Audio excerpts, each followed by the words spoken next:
지난 시간에 저희 실험 집단, 통제 집단 여기까지 했고 무선 할당과 여기 글상자 1-4와 관련된 내용을 남겨두고 마쳤습니다. 자, 무선 할당. 교재에는 두통약 그리고 또 후반부에 또 우울증약 해서 약을 예시를 들었는데 저도 거기에 맞게끔 저 나름대로 에너지 드링크제 해서 그걸 가지고 예를 들어서 여러분의 경우에 이제 적용해서 제가 이제 실험 집단, 통제 집단 말씀드렸는데 그 예를 가지고 해도 관계 없겠죠. 두통약이나 드링크제나 제가 그래서 활력 보충제로서 어떤 그런 음료 드링크제를 만들었습니다. 그래서 처치해서 지난 시간에 말씀드린 대로 여러분이 활력이 생겼다라는 그러한 종속 변인에 해당하는 측정치로서 초작적 정의하기를 어떻게 했냐면은 여러분이 100m 달리기 한 그 속도를 가지고 제가 그렇게 실험 집단과 통제 집단의 비교를 한다. 그렇게 해서 결국 독립변이 드링크제에 포함된 그런 활력 보충제 성분이 효과가 있다 없다. 그렇게 인과관계를 추론할 수 있다. 그렇게 말씀드렸었어요. 그런데 제가 실험 집단, 통제 집단 나눌 때 의도적으로 하면 안 되겠죠. 그렇게 의도적으로 하게 된다면 이제 실험 윤리에 연구 윤리에 이제 어긋나겠지만 의도적으로 그렇게 하는 경우도 있어요. 그렇게 해서 그런 결과를 가지고 그렇게 또 어디 써먹는 그런 경우도 있지만 어쨌든 의도하든 의도치 않든 실험 집단, 즉 드링크제를 먹은 집단, 네, 공교롭게도 과거에 육상 선수 또는 체육과 관련해서 운동했던 경력이 있거나 현재 운동하는 학생들이 여기 많이 포함되고 통제 집단에 그렇지 않았다 한다면은 드링크제의 효과가 있고 없고를 떠나서 실험 집단의 그런 100m 달리기 평균값이 그러한 학생들의 상대적인 많은 숫자에서 통제 집단보다 훨씬 어, 달리기 속도가 빨라지겠죠. 즉 기록이 단축되겠죠. 그렇게 된다면은 나중에 그 결과만 보고 이것이 바로 독립변인의 효과인지 제가 이 실험 집단, 통계 집단 나눌 때 저도 몰랐지만 그렇게 우연히 실험 집단에 종속변에 영향을 줄 수 있는 그러한 어떤 변인들 그것들이 많이 관여해서 그런지 이렇게 관여되는 그 경우를 혼입이라 합니다. 우리 교재에 67쪽에 보시면 새로 시작하는 단락 한 편 이렇게 시작하는 단락에 보시면 혼입해서 confound라고 나옵니다. 바로 이러한 혼입이 일어나게 되면은 독립변인과 종속변인 사이에 인과관계를 설명하는 것이 타당하지 않죠. 그래서 그 경우에 그런 식으로 통제 집단이든 실험 집단이든 한쪽 집단에 종속 변인에 영향을 줄 수 있는 어떠한 견인이 그렇게 혼입되지 않도록 영향을 주지 않도록 하는 것이 무선 할당입니다. 그래야지만 독립변인과 종속변인 사이의 인과관계를 제가 논리적으로 그렇게 주장할 때 그것이 타당성이 있겠다 그렇게 여기지는 거죠. 그래서 무선 할당은 우리 67쪽에 두 번째 단락이 되겠죠. 밑에 보시면 실험 연구 시 주의할 점 바로 윗 단락이 됩니다. 다음으로 고려해야 할 점은 무선 할당이다. 두통약의 예로 다시 돌아가 보자. 실험자는 참가자를 실험 집단과 통제 집단에 각각 할당 읽다가 제가 잃어버렸는데 각각 할당해야 할 것이다. 예. 만약 모든 남성을 실험 집단으로 모든 여성을 통제 집단으로 할당한다면 어떻게 될까? 혹은 체중이 80kg 이상인 사람은 실험 집단으로 80kg 미만인 사람은 통제 집단으로 할당한다면 또 어떻게 될까? 이런 경우 종속 변인의 차이가 변인에 의해서가 아니라 성별이나 신체 조건에 의한 것이라는 설명을 배제하기가 어렵다. 이러한 가능성을 배제하려면 각 참가자들이 실험 집단 혹은 통제 집단으로 나뉘어질 할당될 확률이 다른 조건, 성별이나 신체 조건, 제가 아까 얘기한 과거의 운동선수였냐, 현재 운동선수였냐 이런 경험에 상관없이 동일해야 할 것이다. 그래서 참가자가 실험 집단이나 통제 집단에 할당될, 즉 실험 집단에 자기가 속하거나 통제 집단에 속하게 될 그러할 확률이 동일하게 만드는 절차를 바로 무슨 할당이다 이렇게 얘기합니다. 그래서 실제로 무슨 할당 어떻게 하느냐? 뭐 여러분 우리 한 100명쯤 되니까 다들 뭐 동전 던져서 동전 앞뒷면으로 그렇게 나누면은 실험 집단, 통제 집단으로 그렇게 나눌 수 있겠죠. 그 경우에는 뭐 성별에 따라 신체 조건에 따라 뭐 운동 선수였느냐, 뭐 운동에 특별한 어떤 재능이 있느냐 관계없이 동전 앞뒷면은 그 무작위적으로 결정되니까 그렇게 하다 보면 실험 집단에는 뭐 50명, 통제 집단은 50명 딱 그렇게 안 나눌 수 있겠죠. 동전이 그죠. 그렇게 딱 반수는 앞면, 반수는 뒷면 그렇게 나눠 뒤집어지라는 법이 없으니까 그렇게 하다 보면은 실험 집단에 뭐 70명이 갈 수도 있고 통제 집단에 30명이 갈 수도 있고 아니면 공교롭게도 뭐 50, 50 될 수도 있고 그 숫자는 무작위적으로 동일하게 실험 집단의 그 참가자 수와 통제 집단의 참가자 수는 동일하지 않지만 무슨 할당되는 거죠. 근데 실험 집단, 통제 집단 차이가 뭐 여긴 90명이고 여긴 10명이다. 너무 적다 할 경우에는 또 뭐 다른 클래스 학생들까지 제가 어떻게 참가를 하도록 해서 그 학생들도 동전 던지기 해서 좀 뭐 뒷면이든 앞면이든 통지 집단에 할당함으로써 두 집단이 똑같지 않더라도 거의 유사하게 60, 40 정도만 되더라도 그죠? 괜찮죠. 그렇게 할당하는 방법이 있겠죠. 동전 던지기를 한다든지 아니면 뭐 학생들 간에 뭐 신체적 조건이나 성별이 동일한 학생들끼리 서로 가위바위보를 해가지고 이긴 사람은 실험 집단, 진 사람은 통제 집단, 아니면 뭐 반대로 그죠? 이긴 사람 통제 집단, 실험 집단 이렇게 나뉘게 된다면은 뭐 실험 집단의 참가자 수와 통제 집단의 참가자 수는 동일하게 만들 수 있겠죠. 그런 식으로 무슨 할당한다는 겁니다. 뭐 가위바위보라든지 동전 던지기가 성별이냐 신체 조건이냐 과거에 어떤 경험을 했느냐에 의해서 그렇게 결정되는 게 아니니까 구체적 그런 식으로 집단에다가 참가자를 할당할 수 있겠죠. 바로 그런 것들이 무슨 할당입니다. 금방 읽어본 예 아까 제가 말씀드린 뭐 에너지 드링크의 효과를 보는데 100m 달리기를 제가 종속 변이로 삼아서 살펴보는데 거기에 영향을 줄 수 있는 그러한 변인이 실험 집단이든 통제 집단이든 혼입되지 않도록 함으로써 독립 변인과 종속 변인 사이에 인과관계를 추론하는데 타당하게끔 하는 것이 무슨 할당이다 이렇게 얘기할 수 있습니다. 자 여기까지 이제 실험 연구 인과관계 그리고 상관 연구는 지난 시간에 상관관계는 어떤 것이다 제가 말씀드렸는데 이 둘 사이의 관계 관련해서 글상자 1-4를 좀 읽어보겠습니다. 이거는 1장에 있어요. 33쪽에 보시면 33쪽에 보시면 글상자 1-4 TV 시청과 공격성 간 관계 인과관계인가? 자, 잠시 봅시다. 네, 인과관계인가? 상관관계인가? TV를 시청하는 시간이 증가할수록 공격성이 증가한다는 연구 결과가 발표되었다고 하자. 그렇다면 TV 시청 시간은 공격 행동의 원인일까? 더 나아가 시청 시간을 줄이면 공격 행동이 줄어들고 아예 TV를 보지 못하게 하면 공격 행동도 사라질 것인가? 실험 연구 방법을 적용해 TV를 시청하는 시간 외의 모든 변이를 동일하게 통제할 수 있다면 자 이거 금방 무슨 할당과 관련해서 어떤 변인이 종속 변인에 영향을 주는 것을 막음으로써 뭐 독립 변인 이외에 다른 어떤 변인이 종속 변인에 영향을 주는 것을 막음으로써 독립 변인과 종속 변인 사이의 인과관계 추론을 타당하게 만드는 그러한 작업을 통제라고 그래요. 실험 연구 방법을 적용해 TV를 시청한 시간 외의 모든 변인을 동일하게 통제할 수 있다면 모든 변인을 동일하게 통제할 수 있지만 통제 완벽하게 하는 경우는 실질적으로 드물겠죠. 할 수 없다 하더라도 최대한 모든 변인을 동일하게 통제할 수 있도록 해야 되는 거예요.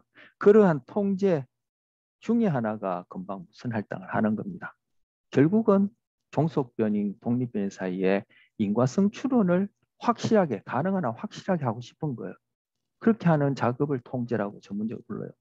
시청 시간이 공격 행동 발현에 미치는 효과를 인과관계로 살펴볼 수 있을 것이다. 금방 제가 얘기한 것이 두 번째 문장이네, 그죠?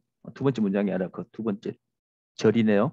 그러나 윤리적, 현실적 제약으로 인해 이러한 연구는 가능하지도 않고 바람직하지도 않다. 왜냐하면 사람의 경우에 이렇게 실험 연구를 하기가 금방 말씀드린 대로 현실적으로 또는 윤리적으로 가능하지 않기 때문에 동물들 어쩔 수 없이 이제 쓰는 거죠.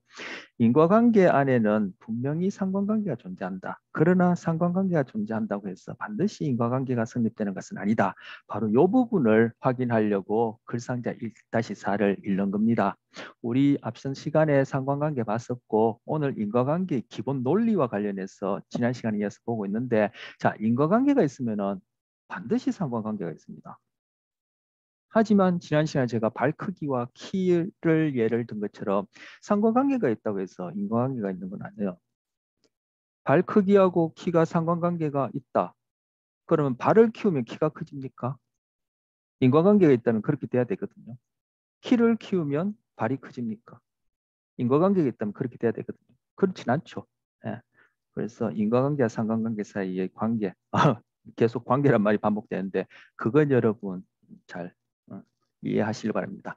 예컨대 TV 시청 자체를 많이 하는 사람이 공격성이 높을 수도 있지만 좀 전에 사람을 대상으로 동물을 대상으로 TV 시청이 공격성을 높이는 것은 연구도 할 수도 없고 해도 그거는 사람한테 일반화시킬 수 있진 않아요. 그래서 지금 이 경우에 사람을 대상으로 TV 시청과 공격성 간의 관계를 그렇게 실험적으로 못하니까 결국 TV 시청과 공격성 간의 관계는 상관 연구를 했단 말이에요. 실제 많이 되어 있고. 근데 그걸 가지고 둘 중에 하나가 원인이다, 결과다 이렇게 얘기할 수 있겠냐는 거예요. 예컨대 TV 시청 자체를 많이 하는 사람이 공격성이 높을 수도 있지만 공격성이 높은 사람이 TV 시청을 좋아하는 것일 수도 있겠죠. 상관관계만을 볼 때 이거는 뭐 인과관계 실험은 불가능하니까 사람을 대상으로. 이 외에도 TV 시청 외에 여가 시간을 보낼 방법이 없는 사람이 스트레스 수준이 높아서 공격적인 행동을 더 많이 보이는 것일 수도 있고 공격성이 높은 행동을 보이는 사람은 주위에 친밀한 사람이 적기 때문에 홀로 TV를 보면서 우려함을 달래는 일이 많을 수도 있고 그 밖에 TV 시청 시간과 공격성 간에 수많은 상관이 존재할 수 있다. 사람들이 흔히 저지르는 마음의 오류, 즉 우리의 심리적 경향성, 저는 심리, 마음이란 말보다는 저는 행동 경향성 이렇게 표현하고 싶은데 어쨌든 그렇게 쉽게 오류를 저지르는 그런 경향성 중에 하나는 상관관계로 해석해야 할 관계성을 인과관계로 해석하거나 아무런 관련이 없는 관계를 인과관계로 해석하는 경우가 많아요. 뒤에 우리 이제 뭐 구체적으로 또 심리학의 그런 하위 분야, 하위 주제들 살펴보는 중에 이런 예들이 종종 나올 겁니다. 특히 시간적으로 앞서 일어나는 것은 뒤에 발생한 사건의 원인이라고 간주하는 인과의 오류는 많은 이들이 범하는 대표적 오류다. 여러분도 그렇고 저도 그렇고 다른 사람도 그렇고 이런 오류를 많이 저지른다 이거죠. 그런데 왜 우리는 이런 오류를 대부분의 사람들이 저지를까요? 바로 이런 식으로 인과관계를 추론하는 것이 그것이 사실이 아니다 하더라도 이런 식으로 인과관계를 추론해서 우리가 거기에 적절하게끔 우리가 적당하다, 우리가 바람직하다라고 소위 생각하는 식으로 그렇게 행동했을 때 우리에게 생존과 더 나아가서는 번식의 기회가 상대적으로 더 많다라는 거. 이것이 이제 소위 진화 심리학에서 설명하는 방식이야. 왜 우리는 이러한 비합리적인 어처구니 없는 오류를 저지르지? 그런 식으로 행동하는 것이 완전하고 옳은 것은 아니지만 그렇게 했을 때 확률적으로 상대적으로 살아남기에 제가 다른 동물까지 다 포함해서 얘기하기 위해서 제가 살아남기에 이렇게 표현하겠습니다. 살아남기에 더 효율적이더라는 거. 그래서 그러한 행동 경향성이 쭉 진화를 통해서 우리에게 다 있다라는 거죠. 까마귀 날자 배 떨어진다라는 속담처럼 관련 있어 보이는 두 개의 변인이 실제로는 그 관계가 미약하거나 없거나 혹은 다른 요인이 포함되어 있을 가능성이 있다. 아까 위에서 TV 시청과 공격성 간에 다른 요인, 실제 원인인 요인이 뒤에 숨어 있는 거죠. 겉으로 상관관계 연구에서 안 드러난 거죠. 그런 경우에는 또 뭐 실험 연구를 통해서 원인을 찾을 수도 있겠지만 일단 TV 시청과 공격성 간의 관계 상관관계로만 연구되었을 경우에는 그런 원인은 모른다. 이런 얘기를 지금 여기서 하는 거예요. 예를 들어서 TV 시청과 공격성 간의 관계를 가지고 인과관계 마지막 센텐스가 되겠네요. 마지막 문장이 될 텐데 인과관계와 상관관계를 구분하지 못하는 것은 우리에게 이런 오류가 있다 했죠. 바로 우리들이 갖고 있는 미신 그리고 징크스. 여러분 다 징크스 들 하나씩 갖고 있을 수도 있죠. 특히 운동선수들 같은 게 징크스가 있는데 운동선수들은 자기가 처한 그 상황 말 그대로 게임이 되겠죠. 그런 게임에서 모든 상황들을 자기가 통제, 컨트롤할 수 없으니까 달리 이야기하면 자기 주관적으로 느끼기에 나는 이 상황을 내가 원하는 대로 통제할 수 있다라는 그러한 느낌을 가지 못하기 때문에 징크스, 달리 하면 미신 이런 것들을 갖고 있어요. 즉 징크스나 미신이라 부르는 그런 행동들을 한단 말이에요. 왜 이러냐 이거죠. 바로 아까 얘기한 대로 우리는 그러한 오류 경향성과 그걸 토대로 해서 뭔가 내가 실제는 아니더라도 그러한 통제할 수 있다라는 그러한 느낌을 갖는 것이 거기에 해당하는 행동을 하는 것이 확률적으로 반드시 그게 먹히지는 않지만 확률적으로 그것이 먹혀서 우리가 생존하는데 도움이 되는 경우가 있다 이렇게 이제 진화 심리학에서는 설명을 합니다. 징크스 등을 포함하여 유사 심리학이 횡행하게 하는 큰 요인 중에 하나다. 여기는 유사 심리학을 연구했지만 결국은 우리 삶 속에서 뭐 인간관계든 뭐 정치, 경제적인 국가적인 문제들 이런 경우에 다 이러한 오류로 인한 그런 잘못된 판단들이 있다. 그런 것들 얘기를 하는 거죠. 그래서 미신 징크스 같은 경우에는 우리 뭐 개인적으로 적용해 볼 수 있지만 꼭 미신 징크스라 이름 붙지 않더라도 우리가 이러한 사건들에 대한 그런 논리적인 분석을 잘 하지 못하는 우리의 어떤 인간 본연의 그런 오류 경향성이 뭐 국가적인 문제든 뭐 세계적인 문제든 개인적인 문제든 어떤 조직 내에서의 문제든 이런 것들에 그런 잘못된 판단을 내리는 경우가 있다, 뭐 적지 않다 이렇게 얘기할 수 있다는 겁니다. 자, 앞서 본 글상자 1-4는 뭐 다른 내용들 제가 부가해서 이렇게 저렇게 얘기했지만 중요한 핵심은 상관관계하고 인과관계 사이의 관계입니다. 상관관계하고 인과관계 사이의 관계. 그래서 인과관계가 있으면 반드시 인과관계가 있지만 상관관계가 있다 해서 반드시 인과관계가 있는 것은 아니다. 그것 확인하시고 자, 다음. 자, 이런 실험 연구 시 이제 실험 연구의 기본 논리는 봤고요. 이 실험 연구 시 주의할 점. 이 주의할 점 내용이 결국은 조금 전에 그런 혼입이 일어나서 인과관계를 타당성 있게 추론하는 것을 방해할 수 있는 그런 것들을 지금 여기서 소개하는 거. 이것 이외에도 더 많아요. 네. 자, 첫 번째 실험시 주의할 점에서 첫 번째가 참가자 기대 효과 나오고 교재 68쪽부터 이제 시작될 텐데 두 번째가 이제 요구 특질 그리고 세 번째가 실험자 기대 효과인데 1번, 2번은 다 참가자에 관한 것이에요. 그리고 3번은 실험자와 관련된 것이고. 자, 실험 연구 시 주의할 점 67쪽에 여기 지금 그 PPT에는 제가 정리를 안 했습니다만 67쪽에 한번 좀 읽어보겠습니다. 2번 실험 연구 시 주의할 점. 실험 연구는 인과관계에 대해 말해줄 수 있다는 점에서 다른 연구 방법에 비해 큰 장점을 가진다. 인과관계를 얘기해 줄 수 있는 연구 방법은 실험법밖에 없습니다. 그러나 혼입의 가능성을 줄이기. 아까 혼입 얘기했죠. 즉 종속 변이를 가지고 독립 변인 사이 인과관계를 추론하는데 그 방해하는 방해하는 다른 변인이 관여하는 것을 혼입이다. 이렇게 얘기할 수 있겠습니다. 자, 그러나 혼입의 가능성을 줄이기 위해 다른 조건들을 엄격하게 통제해야 하기 때문에 자, 통제. 실험에서는 통제가 가장 중요하고 통제를 하기 때문에 실험이고 실험이 다른 연구 방법과 구별되는 특징은 바로 통제를 한다는 것 때문에 실험 연구가 다른 연구와 구별되는 것. 실험 연구를 통해서만 인과관계를 알 수 있다라는 이유가 바로 통제하기 때문에 그래 인과관계를 추론할 수 있는 것. 우리 앞서 봤던 그런 상관 연구부터 쭉 뭐 그러니까 관찰 연구까지 거기 나오는 것들은 다 통제라는 게 없어요. 통제라고 부르는 그러한 어떤 그런 뭐랄까요? 연구 방법상의 어떤 그런 처치 과정, 예, 그런 절차가 없어요. 자, 다음 장 넘어가시면 대부분의 실험 연구는 통제된 실험실에서 진행됩니다. 꼭 실험실에서 진행된다 해서 실험 연구가 아니라 통제가 가해진다는 얘기예요. 즉 통제가 가해진다는 것은 인위적인 상황을 만든다는 거죠. 뭘 먹이고 실험 집단, 통제 집단 구분하고 이거 바로 통제를 하는 거예요. 그럼 무슨 할당을 하고 이런 통제하는 거죠. 앞서 상관 연구부터 뭐 관찰까지 해서 몇 가지 살펴본 거기에는 뭘 그런 게 없었죠. 예. 뭐 실험 집단, 통제 집단 나뉜다든지 뭐 할당을 한다든지 다른 변이 관여하지 않도록 뭐 이렇게 조건을 어떻게 부여한다든지 이런 것들이 없었어요.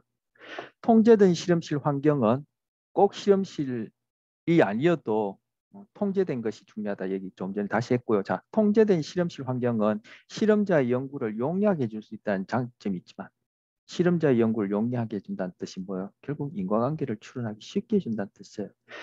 있지만 참가자를 인위적인 환경에 놓이게 함으로써 평소와는 다르게 행동할 가능성이 있다는 점을 완전히 배제할 수 없다. 이렇게 되면 이것이 참가자가 뭔가 좀 뭘 먹어라.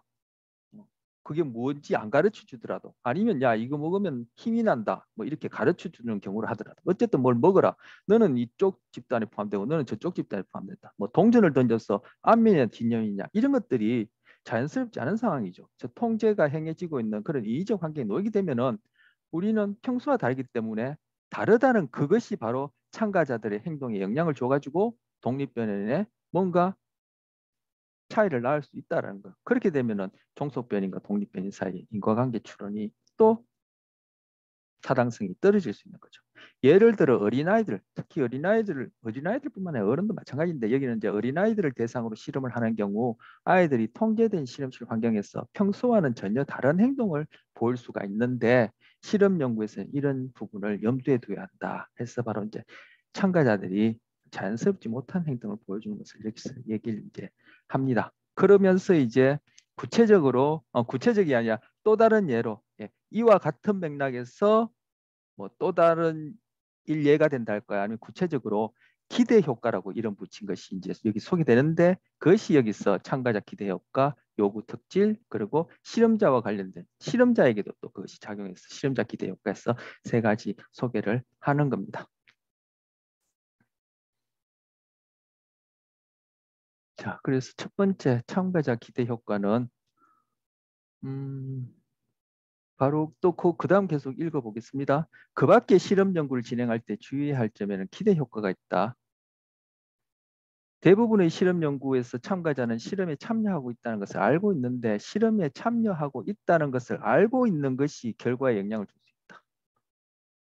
연구자는 이 점을 간과해서는 안 된다. 참가자가 실험의 목적을 알고 있다면 결과에 대한 기대를 형성할 수 있고 그 기대는 참가자의 행동에 영향을 줄 가능성이 있다. 이를 참가자 기대 효과란다. 자, 참가자 기대 효과는 여기 뭐 길게 써놨지만 여기서 제가 PPT 있는 것처럼 그렇죠?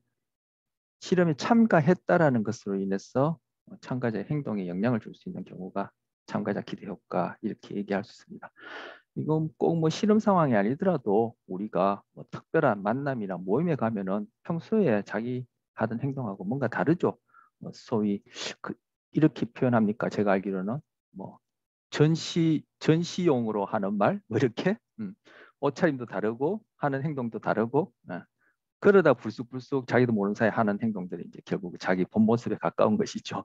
그런 것들은 뭐 꼭 실험 상황이 아니더라도 그렇게 나타나니까 어떤 전시용으로 하는 행동을 보고 그 사람을 판단한다면은 타당성이 우리 지난 시간에 타당성, 타당도, 신뢰도 살펴봤지만 타당성이 떨어지겠죠. 하지만 그렇게 뭔가 보여주는 그런 행동을 함에 있었어도 보여주는 방식 자체가 어떠냐 또는 그때 부지불식간에 하는 어떤 행동이나 말 실수 여러분 프로이드는 그런 말 실수 이런데 굉장히 관심을 두고 그걸 가지고 또 뭐 인간의 그런 심리에 관해서 그렇게 이렇게 저렇게 판단할 수 있다 얘기했다는 걸 여러분 들어본 적이 있는지 모르겠지만 그 말실수 이런 걸 통해서 그렇게 자연스러운 평소에 그 사람이 어떠한 행동 경향성을 지녔다라는 것을 판단하기에 더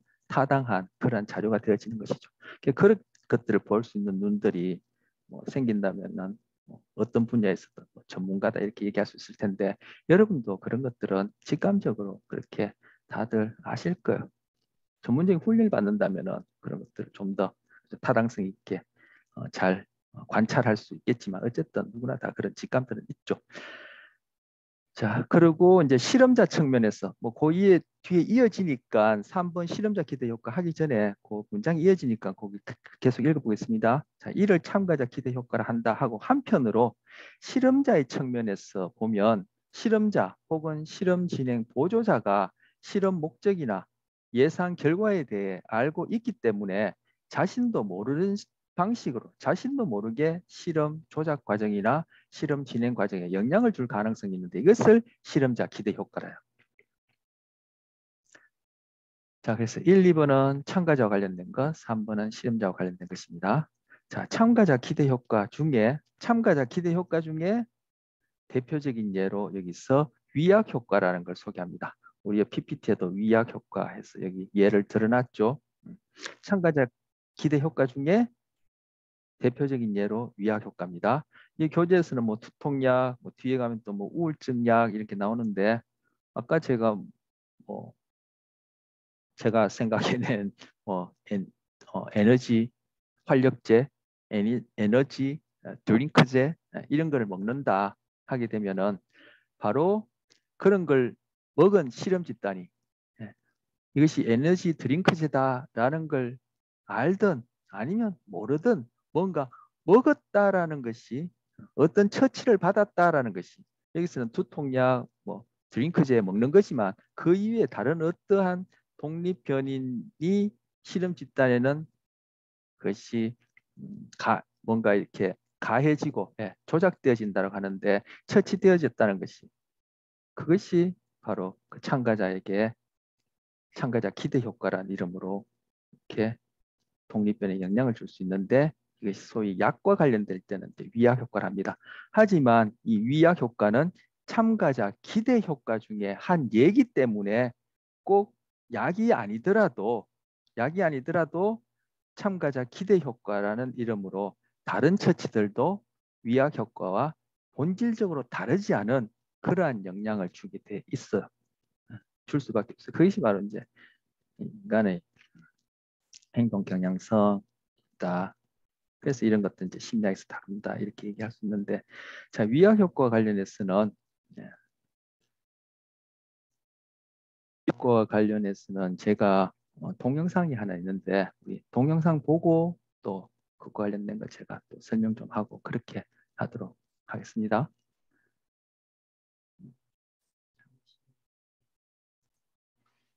네, 동영상에 보시면 그 설명하는 내용 중에 뭐 사람 관계도 그렇고 뭐 약초 뭐 우리가 지금 보고 있는 뭐 두통약이 되었던 거기서 본 진통제가 되었던 근데 사실 그 동영상에서 진통제는 진짜 진통제가 아니었죠. 비타민 C라고 했죠.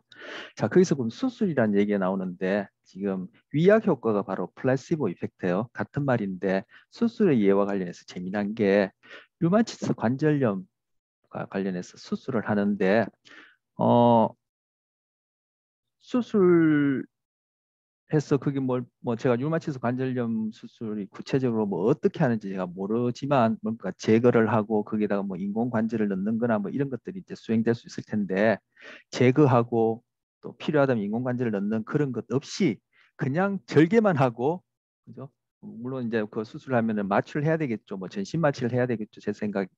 제가 알기로는 전신 마취를 하고 전신 마취한 상태에서 무릎 부위를 절개를 하고 그다음에 정말 그 수술의 핵심 되어지는 치료의 핵심 되어지는 그런 건 하지 않고 다시 꿰매고 나중에 마취해서 깨어나는데 그 관절염으로 통증이 사라지는 그런 위약 효과도 있어요.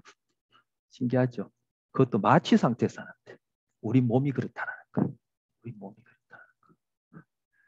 그런 예도 있고요. 자, 조금 전에 여기서는 위약 효과 관련해서 기대감이라 했는데 우리 아까 글상자 1-4를 읽으면서 우리는 다 뭔가 인과관계가 없는데도 인과관계를 추론하고 그 결과를 나에게 소위 내가 생각하기에 바람직한 쪽으로 내가 독립변이라 여겨지는 것을 이렇게 저렇게 컨트롤하고 싶어 한단 말이에요.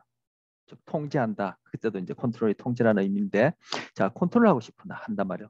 그리고 그때 내가 주관적으로 경험하는 그러한 심리적 내용을 우리는 통제감이라고 그래요. 그런데 이 통제감하고 아까 인과관계 얘기하면서 글상자 1-4와 관련해서 지금 얘기하고 있습니다. 이 통제감하고 조금 전에 우리가 살펴본 이 기대감이라는 것, 위약 효과라는 것을 낳는 기대감이라는 것하고 가만히 생각해 보면 본질적으로 하나도 안 다르죠. 하나도 안 다르죠. 뭔가 그죠? 이러이러한 사건이 일어났을 때 그와 관련해서 결과로 여겨지는 뭔가가 이러이러한 것이 일어나리라는 그러한 우리의 경험이 우리의 행동에 영향을 주는 그런 내용이에요. 결국은. 그러니까 그게 상황마다 어떤 데는 뭐 통제감, 어떤 데는 기대감, 어떤 데는 인과관계, 이때는 위약 효과 이렇게 얘기하지만 여러분이 뭐 앞으로 뭐 심리학뿐만 아니라 여러분 전공 관련해서도 그렇고 공부를 많이 하고 이렇게 생각하는 폭이 좀 이렇게 포괄적으로 그렇게 comprehensive view라고 하는데 그런 포괄적인 관점이 생긴다면은 알고 보면 이것이 다 이름만 달랐지 그 밑에 기저에 있는 보편적인 인간의 행동 경향성 그리고 이 자연의 보편적인 어떤 그러한 사건의 진행 방식에 대한 어떤 아이디어를 얻을 수 있고 그런 눈이 생기면 여러분 전공 공부하는 데도 굉장히 도움이 돼요. 예. 큰 그림이 그려지니까 이렇게 부수적인 것들은 쉽게 여러분 이해하고 적용할 수 있게 되는데 제가 보다 보니까 기대감, 통제감 말만 달랐지 결국은 같은 동일한 우리의 어떤 보편적 행동 경향성 이렇게 얘기해서 제가 다시금 앞에 했던 그 인과관계와 관련된 얘기를 같이 해봤고요. 그러면 이러한 문제를 어떻게 해결할 수 있어요? 제가 뭐 에너지 드링크제를 실험 집단에는 먹이고 통지 집단에 먹이지 않고 달리기를 시켰다. 그럼 실험 집단에는 에너지 드링크제 먹었다라는 그 자체가 좀 위약 효과를 낳을 수 있고 그렇다면은 결국 이러한 기대감이란 것이 혼입되어서 독립변, 종속변 인간의 인과관계를 추론하는데 방해가 된다면 나가 이것을 통제, 컨트롤, 이때도 컨트롤이라 얘기해요. 통제를 해야 될 텐데 이걸 어떻게 할 수 있을까요? 바로 통제 집단에도 실험 집단하고 통제 집단, 통제란 말이 뭐 여기저기 많이 쓰이네요. 통제 집단에도 뭔가를 먹여요. 그리고 실험 집단에도 먹이는데 통제 집단에 먹일 때도 이것이 무엇인지 모르게 뭔가를 먹이고 실험 집단에 먹일 때도 이것이 무엇인지 모르게 가능한 한 뭔가 먹는다라는 것은 어쩔 수 없죠. 먹어야 되니까. 그래서 에너지 드링크제든 여기 교제는 두통약이지만 뭔가를 먹이는데 그것이 무엇인지 모르게 그렇게 먹여서 두 집단 간에 비교를 해보는 거예요. 그래서 실험 집단은 실제 에너지 드링크제 성분이 들어있는 걸 먹이고 통제 집단에는 맛과 향과 색깔과 뭐 용량도 다 동일하지만 말 그대로 에너지, 활력을 보충해 주는데 관여하는 성분이 빠져 있는 그러한 위약을 먹이는 거죠. 그걸 바로 위약이라 그래요. 그렇게 해서 먹인 다음에 두 집단 간의 그런 종속변을 비교해 보고 그 두 집단 간의 차이가 없다면은 제가 생각한 그런 약성분이 꽝인 것이고 엉터리인 것이고 효과가 없는 것이고 그 두 집단 간 차이가 크다면은 물론 이제 실험 집단의 어떤 효과가 내가 생각하는 대로 그렇게 크게 나온다면은 결국 그 약성분이 내가 기대한 족속변에 영향을 주는 것이죠. 이런 식으로 통제를 해요. 자, 교재에 68쪽에 그 참가자 기대 효과. 거기 동그라미 1번 참가자 기대 효과에서 두 번째 시작하는 그 문단 보시면 먼저 위약 효과를 통제할 수 있는 방법을 생각해 보자. 뭔가를 처치받았다. 이 경우에는 뭔가를 먹었다. 아까 동영상에서는 그런 이제 주사를 맞았다라는 것이 종속변에 영향을 주는데 이런 것들을 통제하기 위해서는 위약 효과의 발생 이유가 투약에 대한 기대 때문이라면 기대 효과는 동일하게 유지하되 실험적 처치의 효과가 없는 집단을 포함하는 방식이 사용될 수 있다. 바로 이제 통제 집단이 되겠죠. 즉 하나의 집단을 추가하여 실험 집단과 동일하게 투약을 하되 의학적 효과가 없는 위약, 설탕물로 만든 가짜약을 주고 실험 집단에서의 결과와 비교하는 것이다. 물론 참가자는 자신에게 주어지는 약이 실제 두통약인지 아니면 위약인지는 알지 못한다. 즉 실험 집단과 위약 투여 집단 모두 실험적 처치를 받는다고 알고 있기 때문에 참가자들은 동일한 기대를 형성하게 될 것이다. 종속 변인의 변화가 기대 효과로 인한 것이라면 실험 집단과 위약 투여 집단, 즉 통제 집단에 해당하는 집단이겠죠. 이 위약 투여 집단은 집단의 측정치가 유사해야 한다. 차이가 없어야 된다. 하지만 두통약이 실제로 효과가 있다면 위약 투여 집단에 비해 실험 집단에서 통증의 완화 정도가 훨씬 우수하게 나타나야 될 것이다. 이런 식으로 통제한다는 거. 자, 위약 효과, 참가자 기대 효과 중에 일예를 소개했는데 이거 도대체 어떻게 해결해야 되지? 바로 지금 여기서 두 집단을 만들었어. 그죠? 통제 집단에 해당하는 그 집단에 내가 독립변이라 생각하는 그 성분만 제외된 그러한 가짜약을 투여해 가지고 두 집단에서 나온 결과값을 비교해 봄으로써 통제할 수 있다. 실험 상황을 통제할 수 있다. 이렇게 되어지는 겁니다. 요약해보면 교재입니다. 69쪽. 요약해보면 실험 참가자가 실험 목적에 대해 알고 있거나 자신에게 주어지는 실험적 조작, 처치에 대해 알고 있는 경우 기대 효과로 인해 측정치가 왜곡될 수 있기 때문에 실험자는 기대 효과를 통제하기 위해서 참가자가 실험 목적이나 실험 조작에 대해 알지 못하도록 조치한다. 그 방법이 조금 전에 읽었던 68쪽 끝부분 69쪽 처음 부분 시작하는 그 문단에서 그런 식으로 통제할 수 있겠다 이렇게 얘기를 하는 겁니다. 우리가 본 동영상에서는 위약 효과를 일으키기 위해서 만든 상황이죠. 실제 그 뭐 병원에 가서 그것도 자기 담당하는 의사 선생님이 그것도 병원 안에서 흰 가운을 입고 그리고 이것도 뭐 미국이랬습니까? 하여튼 제약회사에서 만드는데 효과가 좋다라고 밝혀진 신개발 물질이다 하고 주사를 했으니까 이거는 기대 효과를 좀 만렙 만렙이라 합니까? 어쨌든 기대 효과를 완전히 그냥 만들어내려고 한 경우죠. 근데 그 환자들이 보고가 결국 뭔가 효과가 있는 것처럼 그렇게 보고를 하니까 이것이 이제 위약 효과 관련된 그런 내용을 보여준 동영상이었습니다. 자, 만약에 저희가 수업을 하는데 제가 아니라 하버드 대학교에서 저희 대학교에 교환 교수님으로 오신 분이 이번 한 학기 동안 저희 심리학 개론 과목을 특강하게 되었다. 근데 이분은 심리학자가 노벨상 받은 경우는 거의 없긴 하지만 한두 분 계시긴 한데 어쨌든 노벨상을 받으셨다. 예를 들어서 그렇게 한다면은 여러분이 이 강의에 대한 평가가 확연히 달라질 거예요. 저하고는 바로 기대 효과. 위약 효과와 마찬가지로 참가자 기대 효과가 남는 거죠. 또한 얘가 뭐 우리 일상생활에서 이런 거 많아요, 그죠? 여러분 또 수업을 하더라도 뭐 어떤 대학에서 어떤 건물에서 어떻게 하느냐 이런 것들이 영향을 다 주는 거죠. 그래서 우리가 뭐 특별한 만남을 할 때도 이렇게 평소와는 다른 그런 뭐 소위 고급스러운 장소, 고급스러운 음식에 그렇게 뭐 개인적으로도 외모도 그렇고 말투도 그렇고 그 여러 가지가 평상시와 다른 그런 모습을 보여주고 그런 상황을 연출하는 것이 바로 우리에게 기대 효과, 여기서 이제 참가자 기대 효과 관련해서 우리의 타당한 실제 모습이 아닌 그런 왜곡을 일으킬 수 있는 그런 가능성이 많은 거죠.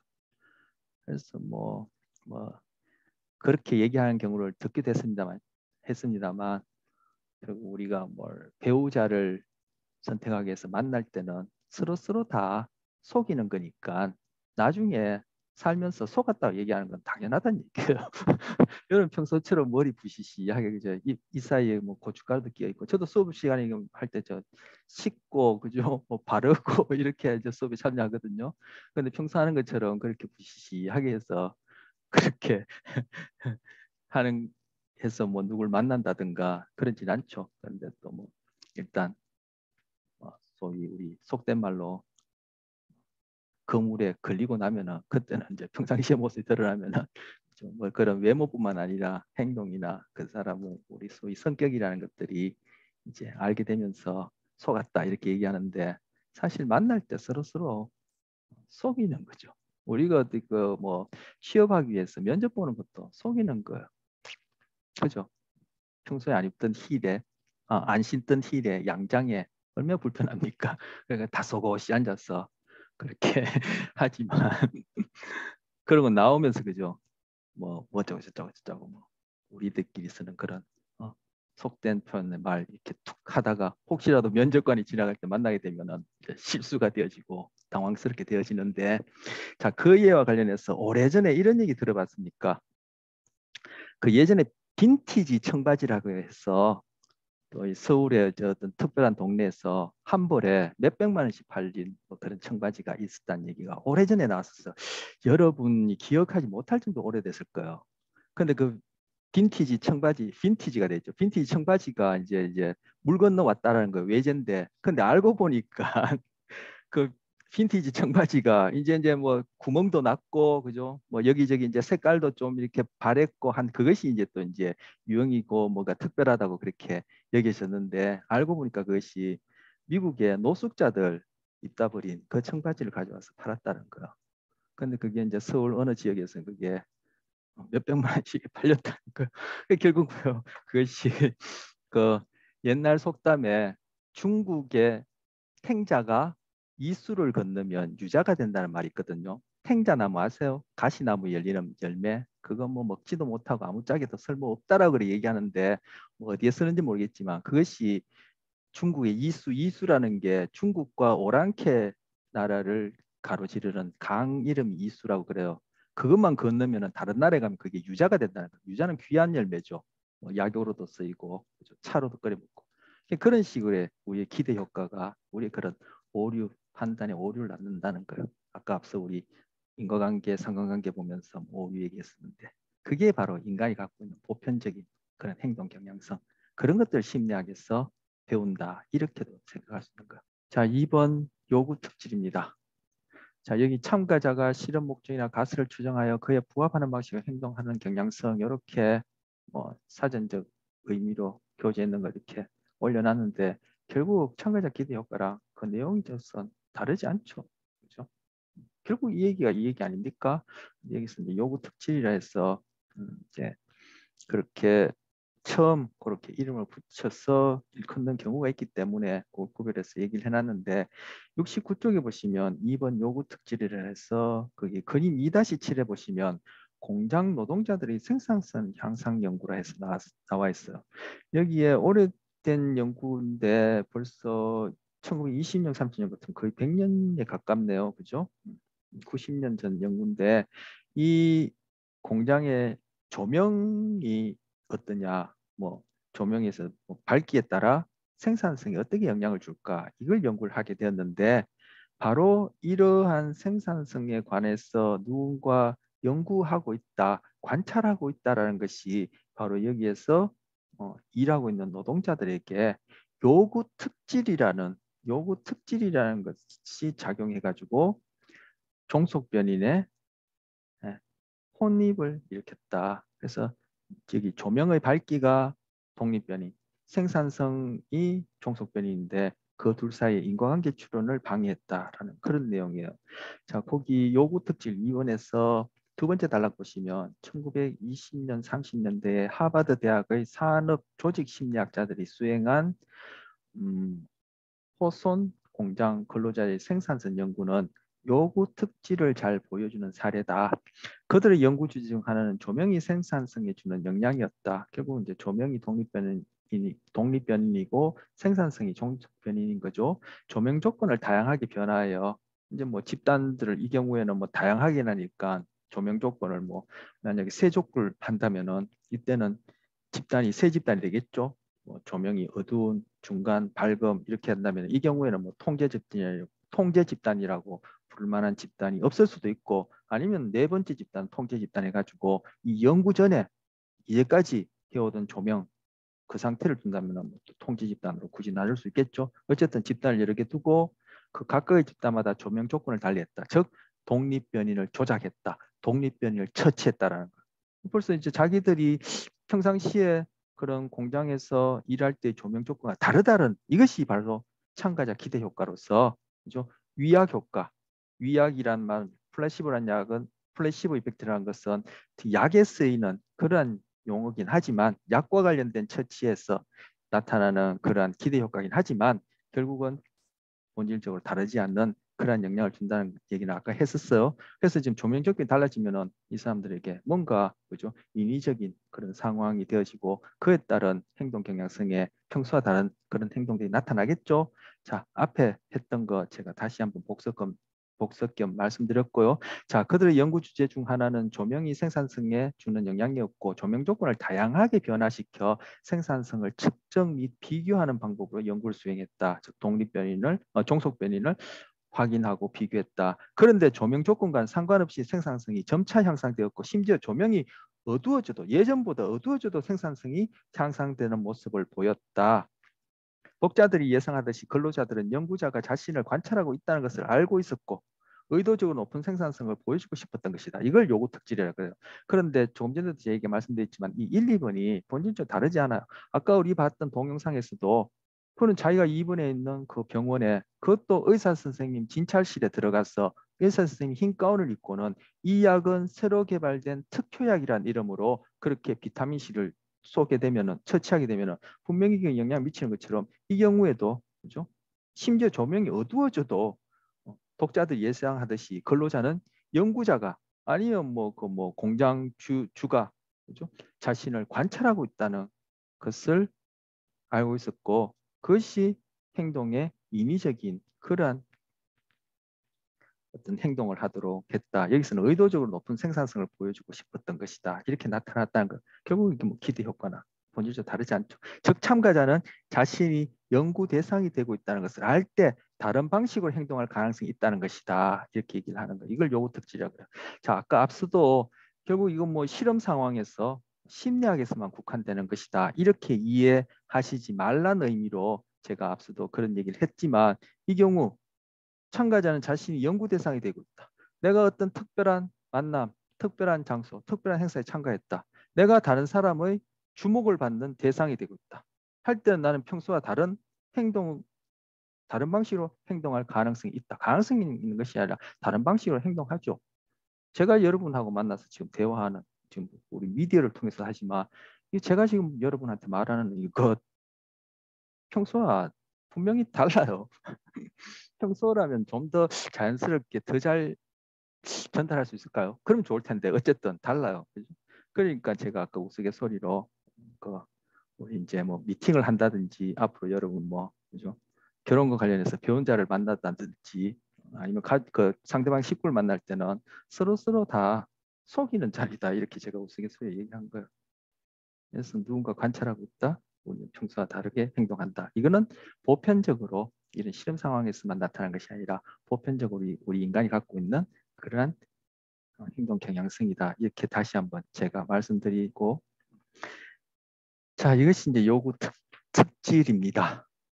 자, 그런데 조금 전에 말씀드린 이런 식으로 아까 제가 교재에 67쪽에 실험 연구 시 주의할 점이란 그 부분에서 읽었던 그 문장, 즉 인위적인 상황이다. 그리고 참가자 기대 효과 요구 특질과 관련해서 뭔가 독립변인과 관련된 처치, 조작이 일어난다. 이렇게 되어진다면은 거기에서 우리가 발견한 어떤 결론이라는 것은 분명히 자연스럽지 않죠. 우리 상관 연구 이전에 상관 연구를 포함해서 이전에 본 그런 연구 결과와는 달리 뭔가 자연스럽지 않단 말이에요. 그럼 이 자연스럽지 않은 말 그대로 통제로 인해서 인위적인 상황에서 끌어낸 그런 결과를 우리는 이런 인위적인 상황에다가 그것을 국한시켜서 얘기하고 싶어서 실험 연구를 하는 게 아니에요. 바로 그 실험 상황에서 밝혀낸 그 상황을 실제 상황에 적용하고 싶어서 하는 거예요. 실제 상황에서 무엇이 원인이고 결과로 인해서 그러한 일들이 일어나는지를 알고 싶어하고, 만약 그 결과가 우리가 생각하기에 바람직하지 않다고 여겨진다면은 독립변인, 즉 원인에 해당하는 것을 이렇게 저렇게 바꿔서 종속변인을 바람직한 형태로 바꾸고 싶어서, 실제 상황에 바꾸고 싶어서 이런 연구를 하는 거예요. 그런데 이렇게 통제가 가해짐으로써 인위적 상황에서 이루어진 결과를 자연적인 상황, 결국 궁극적으로 목표를 하는 상황에 일반화시킬 때 무리가 있겠어요, 없겠어요? 무리가 있죠. 일반화시키기에. 그래서 상관연구 이전까지는, 상관연구를 포함해서 그 이전까지의 어떤 결과들은 실제 상황에 적용하고 다른 사람들에게 적용하고 다른 경우에도 적용하기가 상대적으로 용이하고 타당한데, 실험 연구, 통제가 가해진 이 실험 연구에서 이루어진 결과들은 바로 실제 상황에 적용하는데 문제가 있어요. 그래서 통제가 핵심이에요. 실험 연구 이외에는 통제가 가해지지 않고 실험 연구면 통제가 가해져. 그 통제라는 것이 무선 할당하고 독립변인을 초치 조작하고 그런 것들을 바로 통제라 그래요.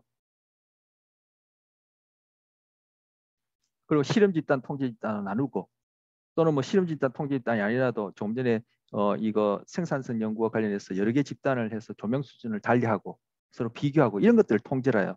그래서 통제가 가해지면은 인과성 추론이 타당해지지만 거기에서 밝혀진 결과를 실제 자연적인 자연스러운 상황, 다른 동물의 경우든 우리의 경우든 일상의 상황에 적용하는 일반화 가능성은 그만큼 떨어져요. 이러한 동전의 양면과 같은 그러한 장단점이 있어요. 그렇다면 우리가 배웠던 이런 연구 방법들을 다 복합적으로 사용해서 거기에서 동일한 결과를 도출한다면 그게 좋은 연구, 바람직한 연구, 아이디어란 그러한 결과를, 결론을 도출할 수 있겠죠. 자, 그 다음 실험자 기대 효과입니다. 실험자 기대 효과는 여기 또 아까도 읽었고 여기 써놨듯이 실험자의 기대로 인해 발생할 수 있는 왜곡이에요. 실험자도 인간이니까 그죠? 마찬가지로 참가자와 마찬가지로 그런 독립변인의 영향, 종속변인의 영향을 줄 수 있다라는 거죠. 그 실험자 기대 효과 관련해서 또 교재 보시면 거기에 위에서 3번 70쪽에 3번 실험자 기대 효과, 거기에서 하나, 둘, 세 번째 줄 볼까요? 로버트 로젠탈이라는 사람은 쥐의 미로 통과 실험을 통해 실험자의 기대가 결과, 즉 종속 변인을 왜곡할 가능성이 있다는 걸 보여주었다. 이 로젠탈이라는 사람은 지금 쥐가 미로 실험에서 어떻게 행동하는지 그게 관심 있는 것이 아니라 쥐의 미로 통과 실험을 이용해 가지고 그 쥐의 미로 통과 실험을 하는 실험자의 기대 효과가 어떻게 그 실험 결과에 종속 변인에 우리가 관찰한 쥐의 미로 통과 실험의 종속 변이에 영향을 준지 왜곡시킬 수 있는지 그걸 연구를 한 거예요. 자, 로젠탈은 실험용 쥐를 무선 할당으로 두 집단 나누고, 아까 무선 할당 얘기했죠. 쥐의 경우에는 뭐 가위바위보를 한다든지 동전을 던지라 이렇게 할 수 없겠죠. 그래서 그냥 뭐 쥐 상자가 있으면은 그래서 뭐 한 마리는 실험 집단, 한 잔 통제 집단, 한 마리 실험 집단, 통제 집단 이렇게 한다든지, 그냥 뭐 10마리를 시킨다면은 쥐를 가져다 주는 어떤 그런 공급업체에서 10마리 가져다 주면 10마리 가져다 주면은 10마리씩 두 상자 가져다 주면은 첫 번째 상자는 뭐 통제 집단, 두 번째 상자는 실험 집단, 뭐 이런 식으로 나누면 무슨 할당에 가까울까요? 자, 그래서 무슨 할당으로 두 집단 나누고 각 집단의 쥐를 다른 연구 조교에게 맡겨 관리하고 훈련시켰다. 이 과정에서 첫 번째 집단의 조교에게 자신이 담당하는 쥐들이 미로의 탁월한 능력을 지녔다고 알려주고, 두 번째 집단의 조교에는 자신이 담당하는 쥐들이 미로에는 전혀 소질이 없다고 알려줬다. 바로 이렇게, 그죠? 하나는 똑똑한 쥐다, 하나는 멍청한 쥐다라고 각각의 그 조교에게 알려주는 이것이 바로 로젠탈이 관심 있는 독립변인인 거죠. 실제로는 무선적으로 할당했기 때문에 집단 간 차이는 없을 것이다. 쥐들이 두 집단에서 어느 집단이 더 그 미로를 더 잘 통과하는지 그게 차이가 없겠죠. 이후 실험 결과를 보면 첫 번째 집단, 즉 미로 수행에 탁월한 능력을 지녔다고 그 조교에게 알려진 집단의 수행이 두 번째 집단에 비해서 훨씬 더 좋게 나왔다는 거예요. 즉 뭐냐? 이 연구 조건들이 그 쥐들을 달리 다루고 관찰할 때 이것이 실험자 기대 효과로 작용했다는 거죠. 뭐 우리 쥐는 똑똑하다, 우리 쥐는 멍청하다 이런 얘기를 들었던 그 이유 때문에. 종속변인, 쥐의 미로, 통과, 수행, 결과 점수가 달라진 거. 뭐 그 각각의 집단을 담당하는 연구 조교에게 똑똑하다, 멍청하다라고 알려진 그 독립변인 때문에. 로젠타는 이 결과를 두고 쥐의 능력 차이가 아닌 연구 조교들의 기대로 인한 차이라고 해석했다. 바로 실험 상황에 이런 실험자 기대 효과가 혼입되면 안 되겠죠. 바로 이제 그걸 또 통제하는 것이 실험 연구에서 중요하다는 얘기를 하는데 이것이 이제 동물 연구에서도 이렇게 영향을 미치고 제가 뭐 한 주 동안 수업 준비하면서 그걸 찾으려고 아무리 뒤져도 두 번 다시 못 찾겠더라고요. 제가 그때는 뭐 종종 받고 뭐 또 익히 아는 내용인데 수업에 좀 여러분 동영상 보여드리려니까 도저히 못 찾겠던데 실제 이런 일이 교육 현장에서 있었어요. 제가 기억하기로는 우리나라에서 있었던 일은 아니고 어디인지는 제가 기억도 안 나는데 하여튼 초등학생들을 대상으로 그 교실에 이제 새로 부임하는 담임 선생님한테 교실 학생 중에 어떤 애가 IQ가 얼마다, 어떤 애는 IQ가 얼마다 이렇게 가르쳐 준 거예요. 그런데 실제 그 IQ 점수는 그 아이의 IQ 점수가 아니에요. 그런데 그렇게 한 다음에 나중에 한 학기 지나고 보니까 정말 선생님에게 그렇게 이 아이는 IQ가 얼마다, 저 아이는 IQ 점수가 얼마다 가르쳐 준 그 점수에 상관이 높은 그러한 학업 성취도 결과가 나타난 것. 이 쥐를 다루는 조교의 경우와 마찬가지로. 바로 그렇게 주어진 정보가 우리가 봤던 기대 효과 아니면 뭐 여기서는 뭐 플라시보 이펙트와 본질적으로 다르지 않는 그러한 영향을 미친 거죠. 그게 바로 편견이에요. 편견. 자, 오늘 통제감, 기대감 얘기했는데 편견이란 것도 본질적으로 보면은 지금 기대감, 통제감, 위약 효과랑 다를 바가 하나도 없어요. 그 상황마다 우리가 이름을 그렇게 붙였기 때문에 그것이 뭔가 별개인 것처럼 그것이 외따로 별개의 실체인 것처럼 그렇게 생각하지만 바로 언어라는 것이 그러한 우리의 인식에 그렇게 왜곡을 낳는데 편견이라는 것도 알고 보면은 오늘 다룬 내용과 본질적으로 다르지 않아요. 바로 저 아이는 실제 IQ 점수가 그 점수가 아닌데 IQ가 높다. 또 다른 아이는 IQ가 얼마다. 상대적으로 낮다. 얘는 얼마다. 쟤는 얼마다. 이렇게 처음 부임하는 담임 선생님께 알려주고 나니까 그 1년 지난 다음에 그 아이들의 종속변인으로서 확인된 어떤 그런 하나 1년 동안의 그런 학업 성취도에 그런 결과가 차이가 나타나더라는 거야. 바로 선생님이 뭐 알든 모르든 그 점수를 그 IQ 점수가 각각 아이가 얼마라는 것을 들었다라는 것이 자기가 아이들을 대하는 그런 태도에 영향을 준다는 것을 알든 모르든 사실 몰랐겠죠. 그런데 그것이 부지불식간에 영향을 줘서 아이들의 학업 성취도 결과에 영향을 미친다. 그게 바로 편견이에요. 그렇다면은 제가 편견 또 얘기할 기회가 있을지 모르지만 우리 모두에게는 편견이 있을 수밖에 없어요. 편견 자체를 없앤다. 그게 헛소리예요. 망상이에요. 편견은 있을 수가 없을 수가 없어요. 그런데 우리에게 이러한 오류, 아까 인과관계가 없는데 인과관계가 있는 것처럼 생각해서 미시 징크스를 가지게 되는 경향성이 있다. 바로 이러한 편견이라는 오류를 가질 수 있는 우리에게 그런 경향성이 있다는 것을 안다는 것과 그런 경향성이 우리에게 그러한 오류 경향성이 있다는 것을 모른다는 것은 큰 차이를 낳는 거죠. 그리고 이 편견이라는 것은 절대 없애야 된다 이렇게 생각하는 것과 편견이라는 것은 그럴 수밖에 없지만 우리가 그런 오류를 갖고 있기 때문에 우리는 염두에 둬야 된다 이렇게 생각하는 것은 또 다른 차이를 낳아요.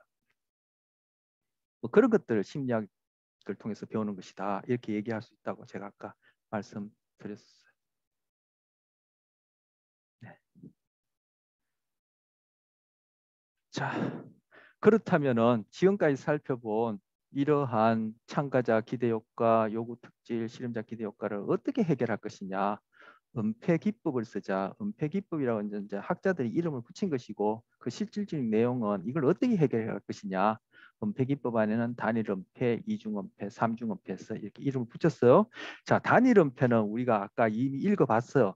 교재 69쪽에 아까 요약해보면 하고 제가 읽었던 그 부분이 바로 단일 은폐예요. 즉 실험 집단이든 통제 집단이든 거기에 참가한 사람들이 뭐 두통약의 경우가 되었던 제가 뭐 상상해서 얘기한 뭐 에너지 드링크제가 되었던 자기가 지금 뭘 처치받고 있는지 모르게 하는 그런 경우가 단일 은폐에 해당한다고 볼 수가 있어. 이중 은폐는 실험자도 지금 실험자 기대 효과도 영향을 미치니까 실험자 자신도 자기가 어떠한 조작을 하고 있는지 모르게 하는 것이 이중 은폐요. 삼중 은폐는 여기에 나와 있습니다만 연구비를 제공하는 사람까지 모르게 하는 경우예요. 우리가 누구에게 연구를 받는다 한다면 벌써 그 사람들이 요구하는 결과에 대해서 기대를 갖고 있을 테고 그런 기대가 어떤 식으로든 영향을 줄 수 있기 때문에 삼중 은폐까지 하는 거요. 자, 이 부분 또 이것도 교재 오늘 뭐 교재 읽어볼 부분이 많은데 또 교재 좀 읽어보겠습니다.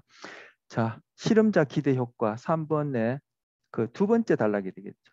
그럼 결국 마지막 단락인데 실험자 기대 효과는 다양한 장면에서 나타날 수 있다. 이건 지금 실험자 기대 효과를 얘기를 하는 거예요.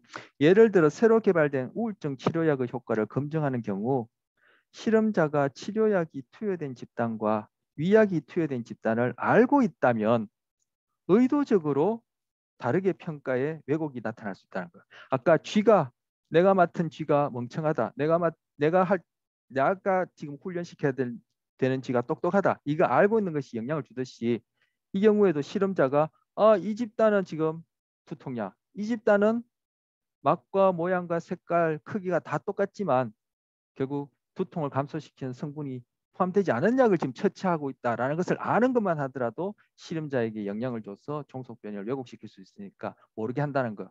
에너지 드링크제를 지금 실험 집단, 통제 집단이 주는데 실험 집단이 주는 거는 정말 그 안에 그 에너지 활력을 증강시키는 성분이 포함되어 있고 통제 집단은 그것이 포함되어 있지 않는 그 이외에는 똑같이 생긴 것이다. 이것을 아는 것만 하더라도 실험자에게 영향을 줄 수 있기 때문에 그게 모르게 한다라는 거.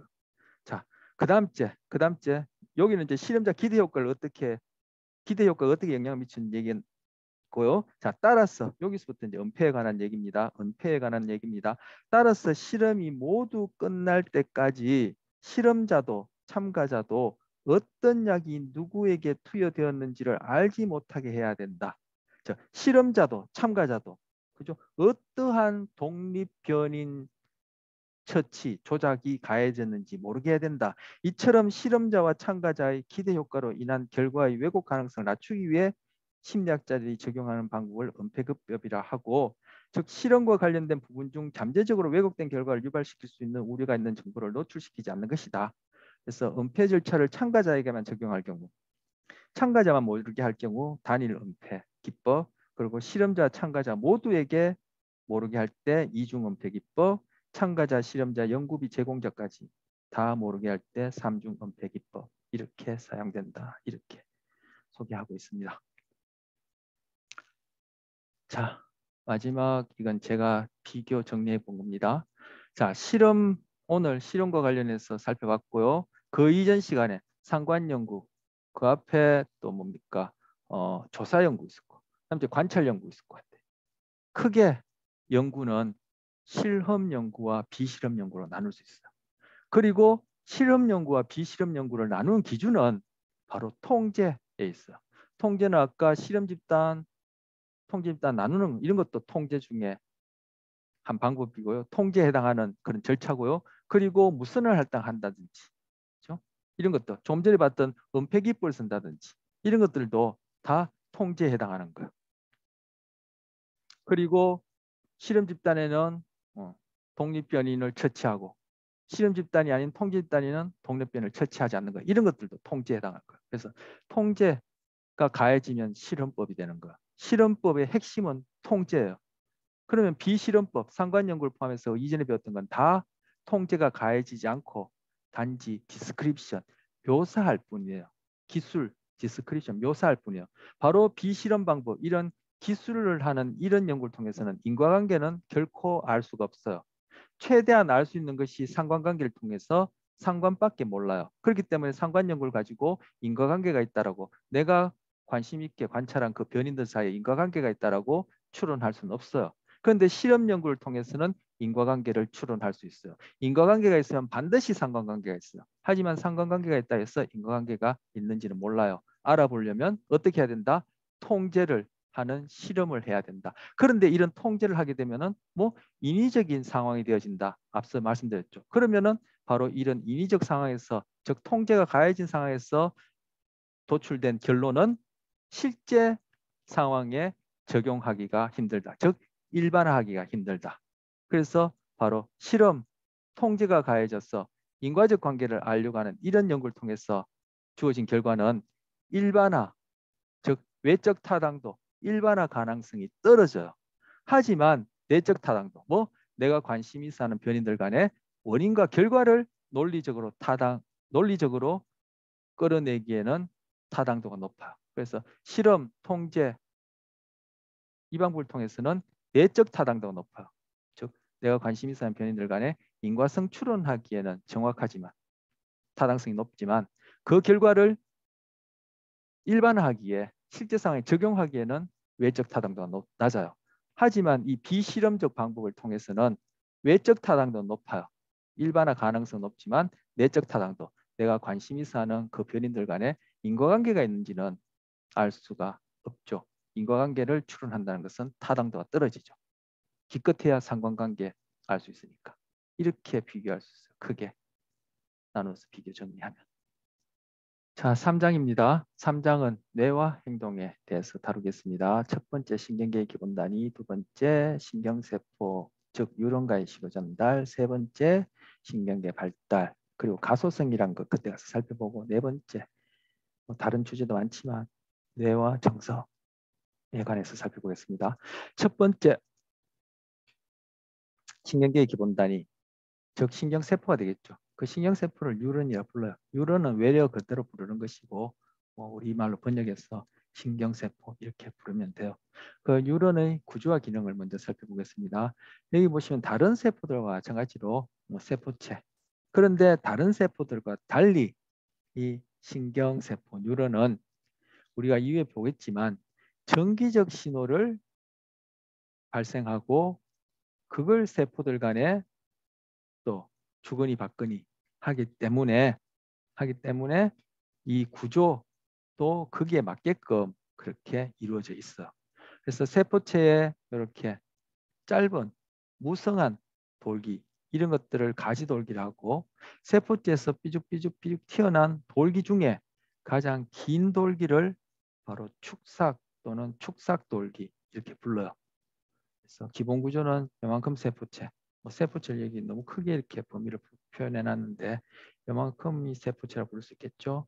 그리고 여기서 짧은 돌기를 나무 가지처럼 생겼다 해서 가지돌기, 그리고 돌기 중에서 가장 긴 돌기를 축삭이라 부르고 그 축삭 끝부분을 축삭종말, 예, 끝부위에 대해서 축삭종말 이렇게 불러요. 그래서 크게 네 부위로 나눌 수 있어요. 미시적으로는 더 크게 나눌 수 있겠죠.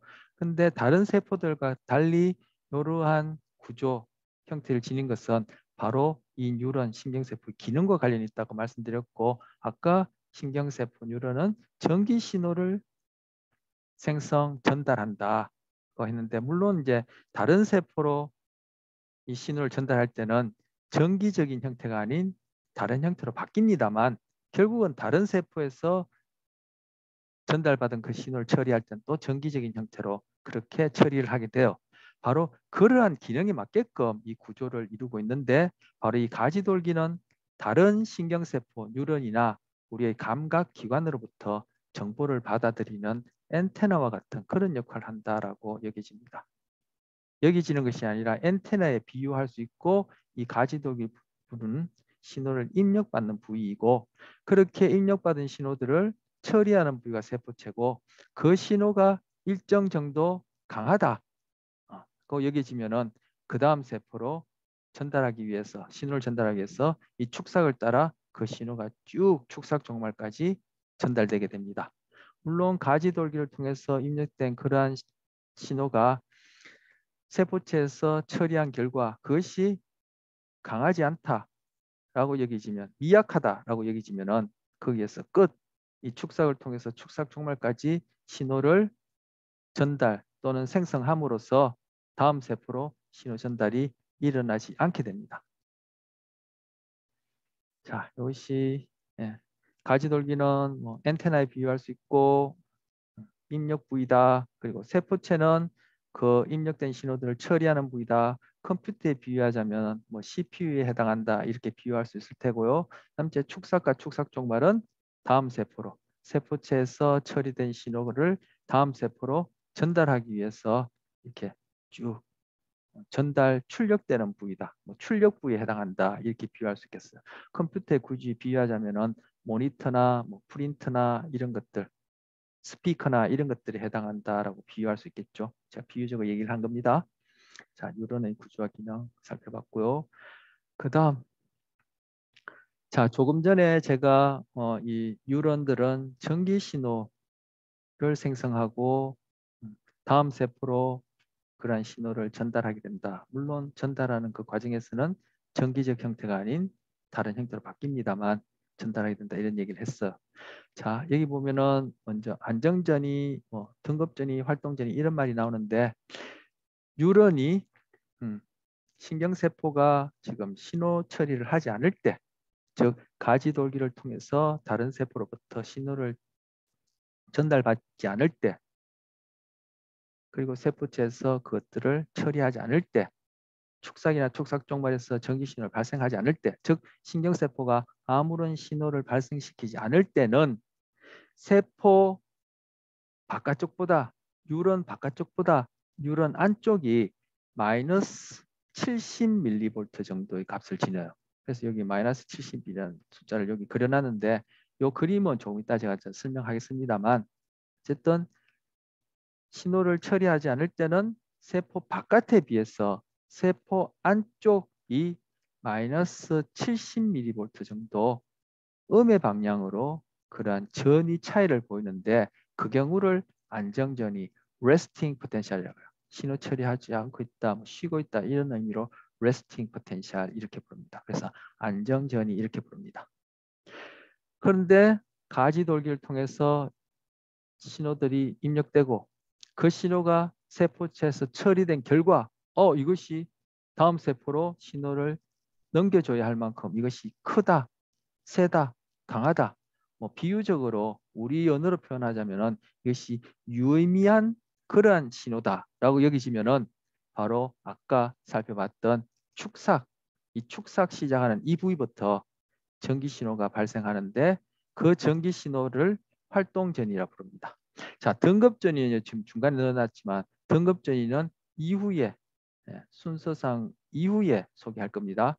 자, 미리 얘기하면 등급전이란 것은 아까 가지돌기가 안테나 같은 역할을 하고 가지돌기를 통해서 들어온 그러한 신호들이 세포체에서 처리된다 했는데 가지돌기와 세포체에서 일어나는 전기 신호를 등급전이라 부르고 활동전이는 축삭에서 여기서부터 축삭 종말까지 일어나는 전기 신호를 활동전이라 부릅니다.